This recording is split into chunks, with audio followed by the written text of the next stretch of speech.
nggak sih guys, sungai ini tuh bukan sekedar sungai biasa.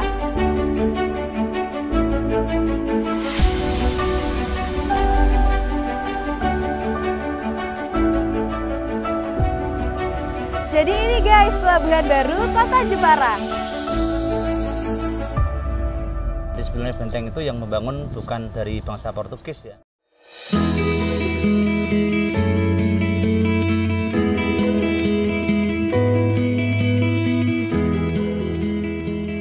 Halo guys, kenalin aku Fanny Fredela yang akan menemani kalian dalam 30 menit ke depan di Jelajah Warisan Nusantara. Jepara memiliki segudang benda arkeologi atau benda-benda bersejarah. Di sini kita akan mengeksplor warisan-warisan bersejarah yang ada di Kota Jepara. Kalian tahu gak sih dahulu kala Jepara memiliki sebuah kerajaan yang dipimpin oleh seorang ratu?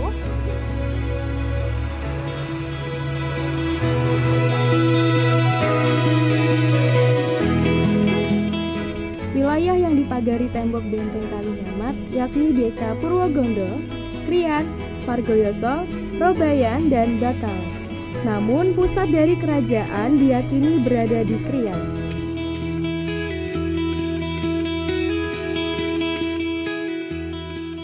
Sekarang aku udah berada di Situs Sitinggil.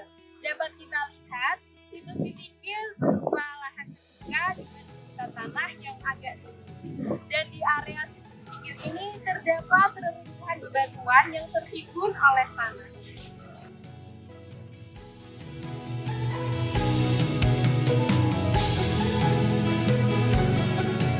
Situs Sitinggil dulunya adalah bangunan seperti pendopo peninggalan dari Ratu Kalinyamat, tapi sekarang karena sudah tidak terawat akhirnya hanya suatu gundukan tanah sehingga dikenal dengan Sitinggil itu, yaitu lemah yang tinggi. Fungsi dari Sitinggil itu sebenarnya digunakan untuk ritual keagamaan seperti pengangkatan putra mahkota, woro-woro untuk woro-woro tentang keraton, dan juga untuk pertemuan antara rakyat dengan bendoronya. Harapan kami semoga Sitinggil lebih terawat kembali. Sitinggil sudah masuk jadi cagar budaya, tapi karena tidak terawat sehingga tahun-tahun ini terbengkalai seperti ini.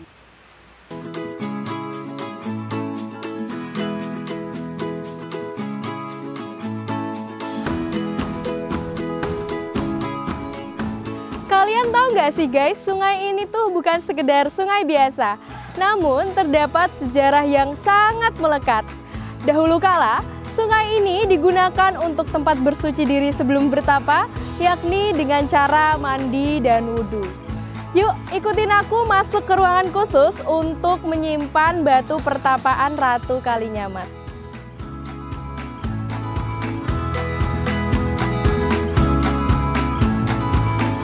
Ibu Ratu Kalinyamat melakukan tapawudo Sinjang Rikmo itu karena ingin mencari keadilan kepada Allah. Menurut beliau, dalam keyakinan beliau, meminta kepada Allah agar sang pembunuh dari suaminya itu mendapatkan keadilan dari Allah, maka beliau mencari tempat yang jauh dari keramaian digunakan untuk mendekatkan diri kepada Allah. Istilah santrinya adalah kholwat. Orang Jawa mengatakan semedi, orang Islam mengatakan munajat. Yuk ikuti aku masuk ke dalam ruangan khusus yang digunakan untuk menyimpan batu pertapaan Ratu Kalinyamat.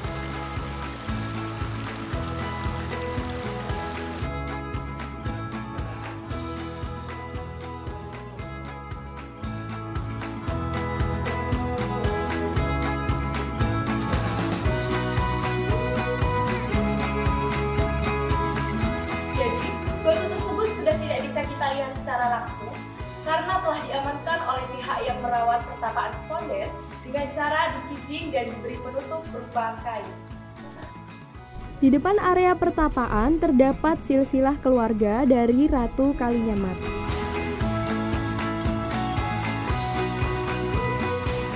Halaman pertapaan Sonder memiliki pohon-pohon yang tinggi dan rindang.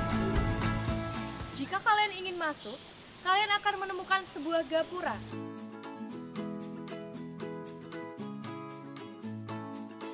Di mana gapura tersebut merupakan akses satu-satunya menuju pertapaan Sonde.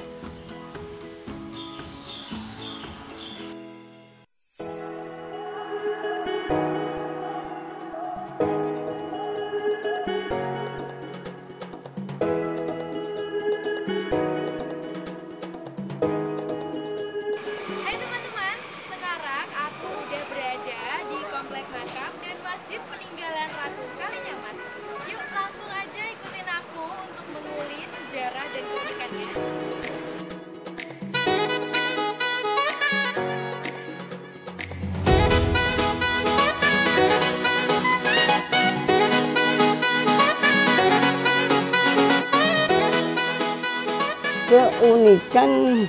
Keunikan di masjid ini, satu adalah tempat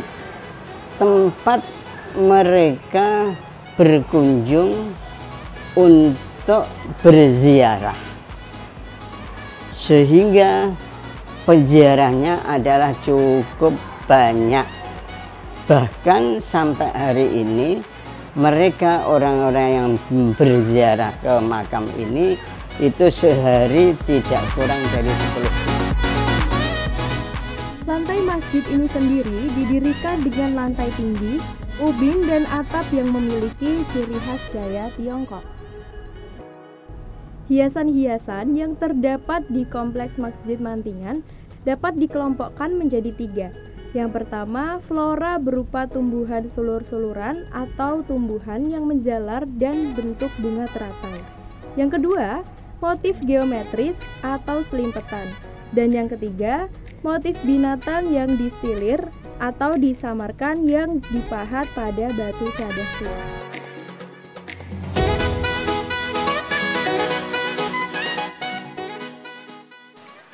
Jadi gimana teman-teman, unik banget gak sih Masjid Mantingan ini? Mulai dari akulturasi budaya dan ornamen-ornamen yang menghiasi dinding Masjid Astana Nusantara. Jangan kemana-mana ya, tetap di Jelajah Warisan Nusantara, gali sejuta peristiwa.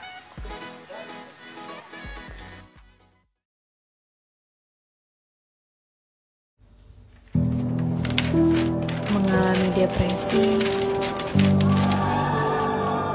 dirundung, atau bahkan dilecehkan.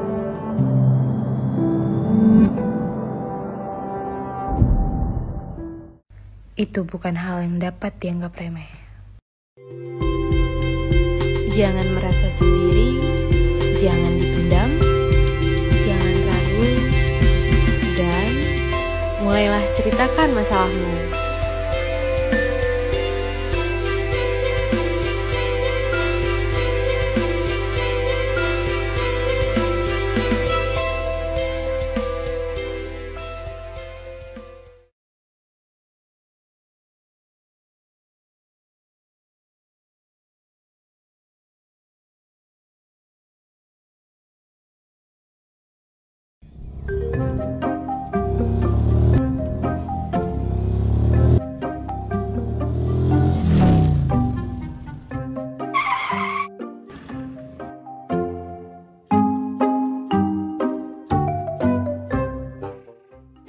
Woi, cara-cara tembok ini yuk.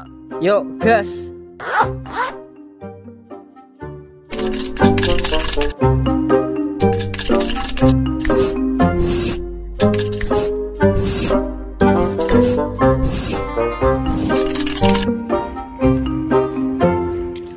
Woi, kalian lagi ngapain?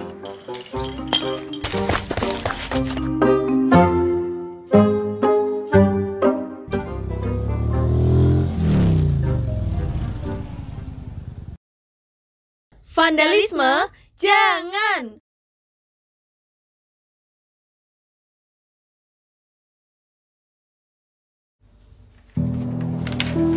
Mengalami depresi, dirundung, atau bahkan dilecehkan.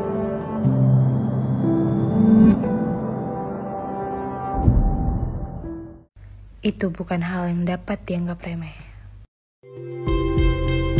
Jangan merasa sendiri, jangan dipendam, jangan ragu, dan mulailah ceritakan masalahmu.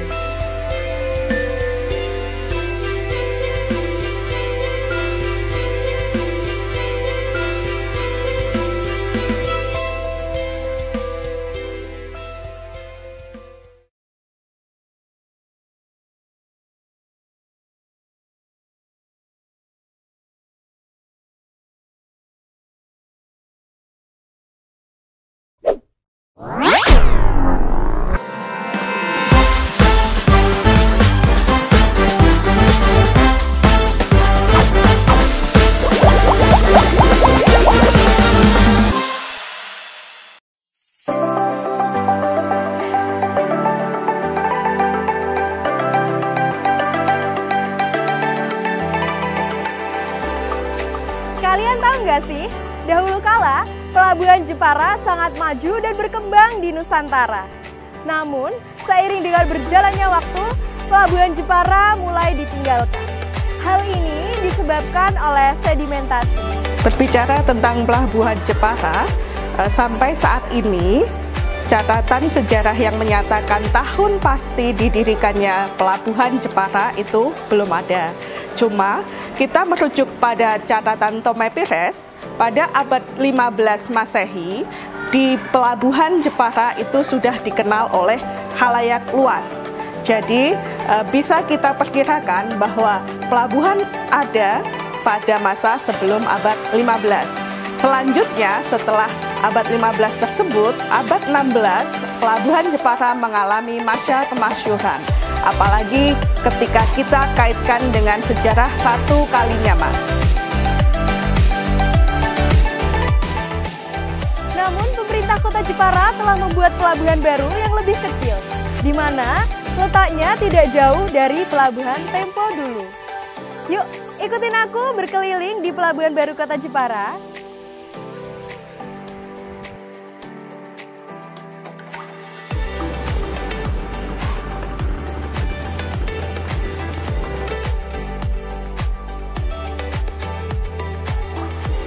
Jadi ini guys, Pelabuhan Baru Kota Jepara. Seperti yang tadi telah aku sampaikan, pelabuhan ini letaknya tidak jauh dari Pelabuhan Tempo dulu. Namun, pelabuhan ini hanya berfungsi untuk tempat bersandarnya kapal-kapal para nelayan.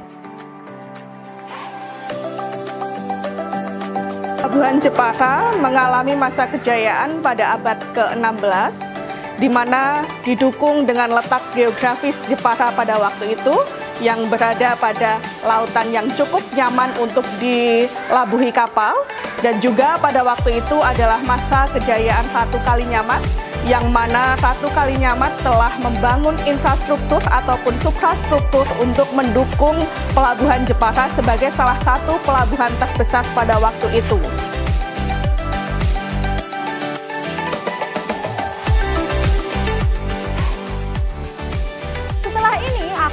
Ngajak kalian ke loji gunung atau sering juga disebut dengan Benteng Fort Jepara 16, di mana tempat ini dulunya adalah kantor dagang sekaligus sebagai pusat keamanan dari Pelabuhan Jepara.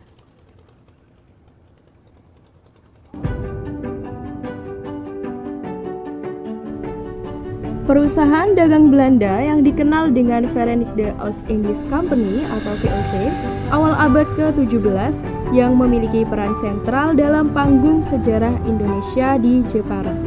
Jejak peninggalannya tampak dalam bangunan benteng yang disebut sebagai Fort Jepara 16.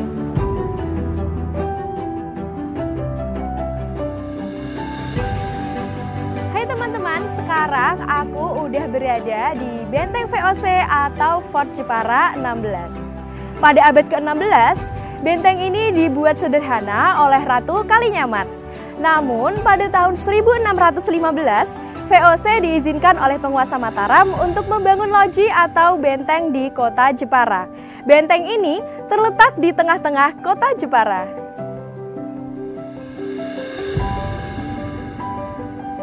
Benteng VOC di Jepara didirikan adalah untuk fungsi pertahanan dan juga perdagangan.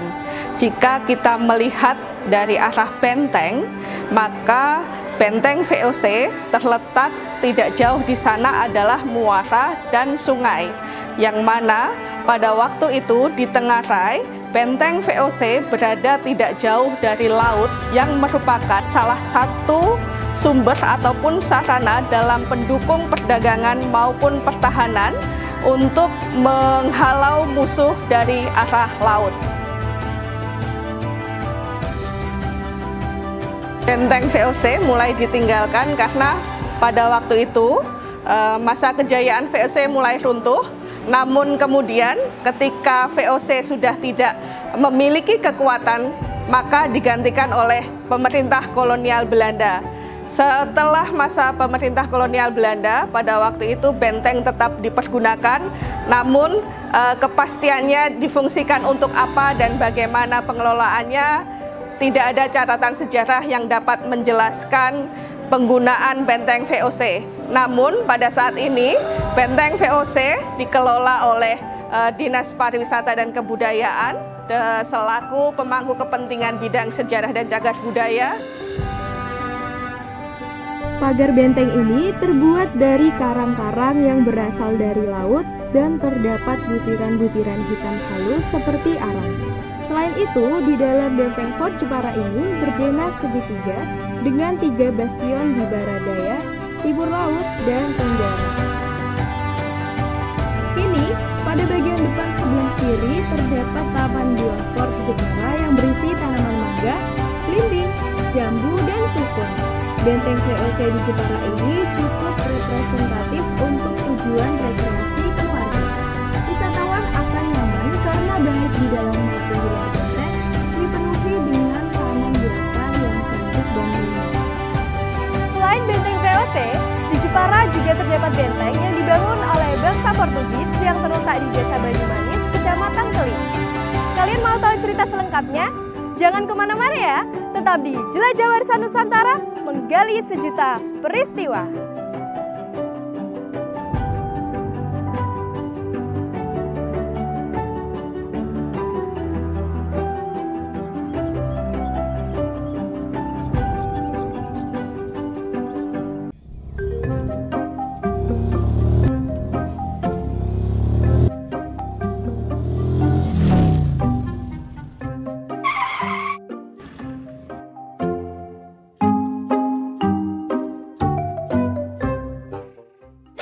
Woi, cara-cara tembok ini yuk. Yuk, gas.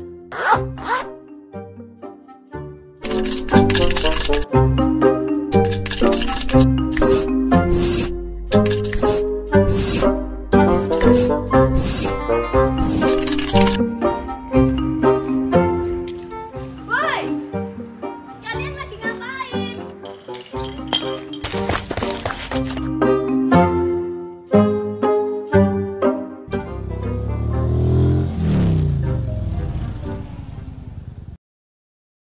Vandalisme, jangan!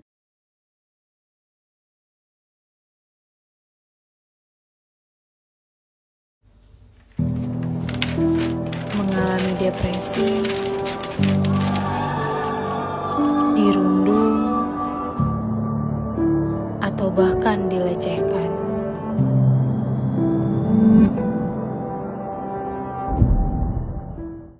Itu bukan hal yang dapat dianggap remeh.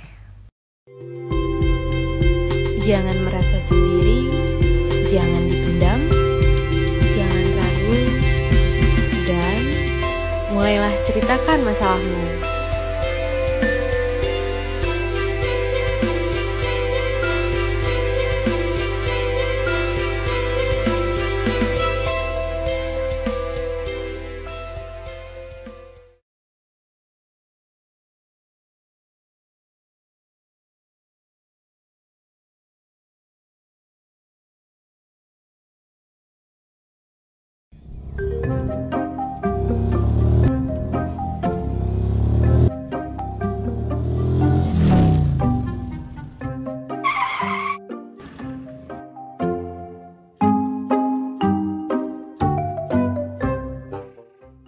Woi, cara-cara tembok ini yuk.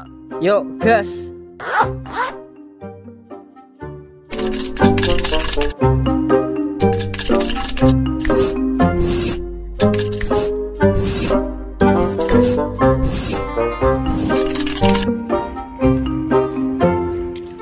Woi, kalian lagi ngapain?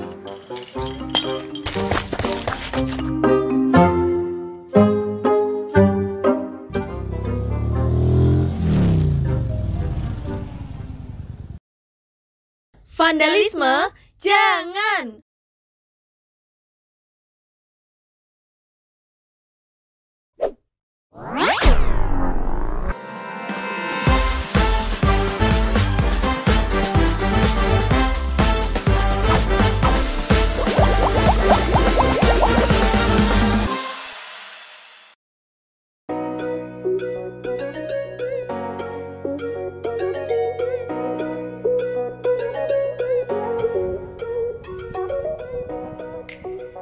Hai teman-teman, di sini aku udah berada di pintu masuk Benteng Portugis, di mana benteng ini menyimpan sejuta cerita dan peristiwa.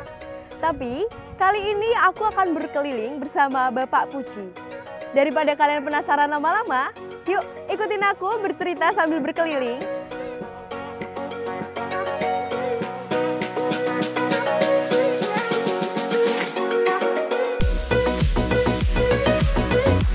Oh iya Pak Puji, kalau boleh tahu Benteng Portugis ini didirikan tahun berapa dan oleh siapa ya Pak? Iya, Benteng Portugis ini Mbak Fani sebetulnya didirikan pada tahun 1632.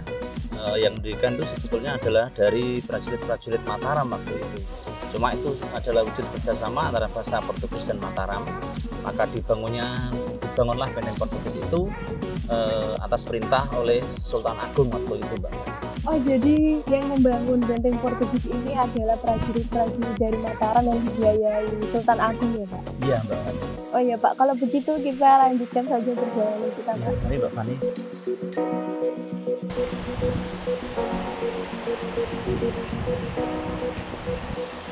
Oh iya Pak, namun mengapa Sultan Agung lebih memilih menjalin kerjasama dengan bangsa Portugis sih Pak? Iya, karena bangsa Portugis waktu itu adalah sebuah bangsa yang satu, kebetulan waktu itu bangsa Portugis adalah berseteru dengan Belanda.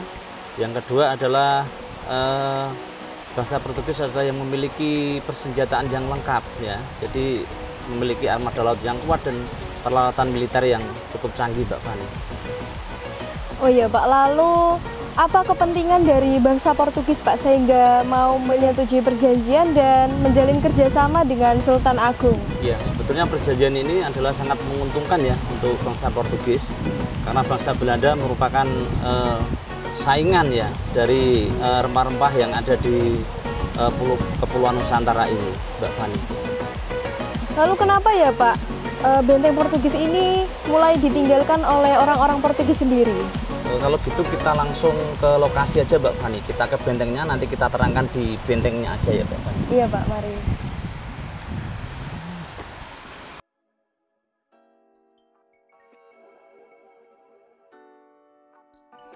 Ya Mbak Fani, ini kita sudah sampai ke benteng Portugis yang saya ceritakan tadi di bawah. Dan tadi Mbak Fani menanyakan kenapa benteng ini ditinggalkan, karena kebetulan pada tahun 1642 itu markas Portugis yang ada di Selat Malaka direbut dan dikuasai oleh Belanda Mbak Fani. Oh iya Pak, langsung aja yuk kita masuk ke dalam untuk lihat-lihat bentengnya. Ya, mari Mbak Fani.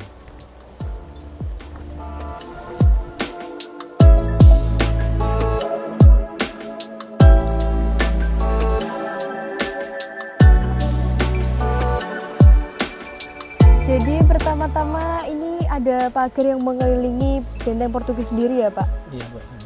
Ya apa betul apa tidak ya Pak bahwa pagar yang mengelilingi benteng Portugis ini terbuat dari batu sedimen dan semen yang bercampur dengan serpihan-serpihan karang yang berasal dari laut Pak? Iya Mbak Fani. Tembok pagar yang dibuat memang dari batu sedimen ya Pak, batu yang sangat kuat sekali, batu yang dihasilkan dari peristiwa vulkanisme atau peristiwa gunung berapi, ini dari lahar sebuah gunung berapi. Dan untuk perekatnya memang dari semen juga dicampur dari serpian-serpian dari batu karang yang ada di sekitar benteng Portugis ini. Nah, di sini juga terdapat 3 meriam ya Pak, betul? Iya Mbak Fani. Apakah meriam-meriam tersebut letaknya masih sama dan masih asli Pak? Ya Mbak Fani, kalau gitu kita ke lokasi meriam aja. Mari saya antar Mbak Fani.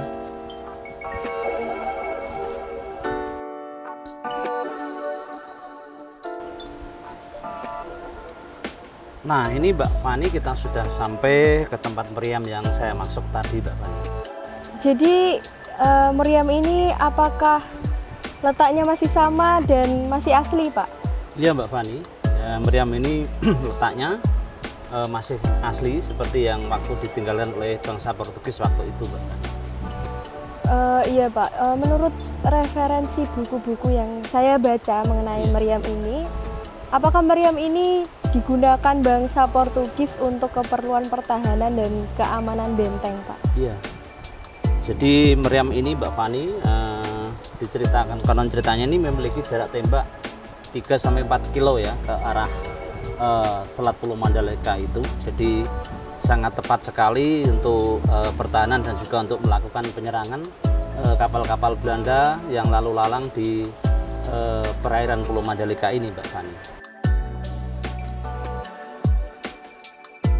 Oh iya Pak, katanya selain benteng yang terdapat di atas bukit ini, benteng Portugis juga memiliki benteng pengintai yang terdapat di bawah bukit. Apa betul Pak? Ya betul Mbak Fani, jadi selain benteng yang ada di atas benteng Portugis ini, yang ada di atas bukit ini, kita juga masih punya benteng yang ada di bawah, yaitu benteng pengintai. Nanti kita langsung ke benteng pengintai aja Mbak Fani. Iya Pak, mari.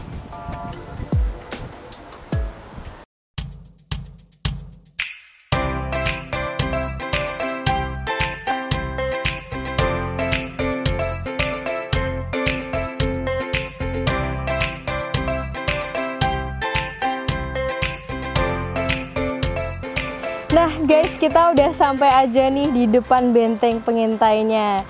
Jadi Pak, apa sih Pak fungsi dari benteng pengintai ini dan apa perbedaan fungsi dari benteng yang terdapat di atas bukit tadi Pak? Ya Mbak Fani, akan saya terangkan. Jadi kita ada benteng, satu benteng pengintai ini adalah fungsinya untuk melakukan pengintaian musuh yang ada di laut sana. Jadi untuk menentukan titik koordinat yang nanti diinformasikan yang ada di benteng atas Mbak Fani. Jadi yang ada di benteng atas itu yang untuk menentukan jarak tembaknya gitu Mbak Fani. Oh iya Mbak Fani, kalau gitu kita masuk aja, kita lihat aja ke dalam benteng pengintai Mbak Fani.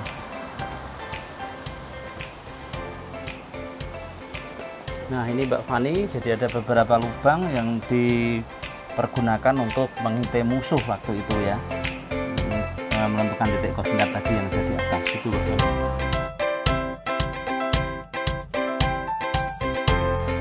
Nah guys, kita udah selesai aja nih mengelilingi dan bercerita tentang sejarah mengenai benteng Portugis bersama Bapak Puji. Terima kasih ya Pak sudah menemani saya untuk berkeliling dan melihat-lihat benteng Portugis ini. Iya Mbak Fani, sama-sama. Untuk kenang-kenangan boleh dong Pak kita foto-foto dulu di sini. Ya boleh Mbak Fani, ini pakai HP saja, ya. HP saya aja. Kita foto dulu Pak. Sekali lagi Pak. Ya, sudah.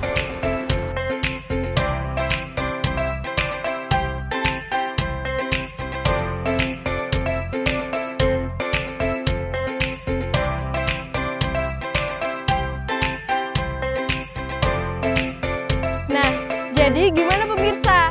Seru banget gak sih kita berkeliling di tempat-tempat bersejarah yang ada di Kota Jepara? Tak terasa 30 menit sudah kita lewati bersama. Itu artinya kita akan segera berpisah. Sekalipun kita jauh, jangan pernah membenci jarak. Karena dengan adanya jarak, kita bisa merasakan rindu. Aku Fani Fredela, berstaker yang bertugas pamit undur diri. Selamat menikmati weekend Anda, terima kasih dan sampai jumpa.